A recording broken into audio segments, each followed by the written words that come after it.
அக்கா என்ன சமையல்லாம் ஆச்சா? சாப்பிட்டீங்களா?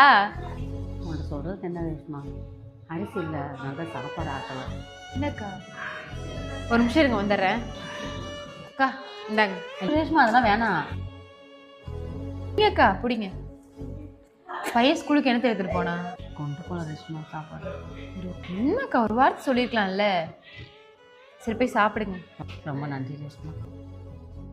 ஒரு நிமிஷம் நில்லு. என்ன நீ பெரிய வாரி வளர் பரம்பரையா? ஏங்க இப்படி பேசுறீங்க? அடுத்த சோறு இல்லை, இந்த அக்கம் பக்கம் தான தர்மம் பண்ணிட்டு இருக்க, என்ன நினைச்சிட்டு இருக்க? ஏங்க ஒரு நிமிஷம். ஒருவேளை சாப்பாடு தானே கொடுத்தேன், அதில் என்னங்க குறைஞ்சிட்டோம் நம்ம? அதுவும் இல்லாமல் அவங்க வீட்டில் நமக்கு இருக்கிற மாதிரி அவங்களுக்கு ஒரு குழந்தை இருக்குங்க. அந்த குழந்தை முகத்தை பார்த்து இப்படி பேசுறீங்களா?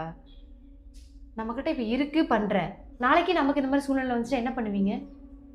எப்போ என்ன நடக்கும்னு தெரியாதுங்க. நம்மளால் முடிஞ்ச வரைக்கும் மற்றவங்களுக்கு உதவி பண்ணலாம், தப்பு கிடையாது.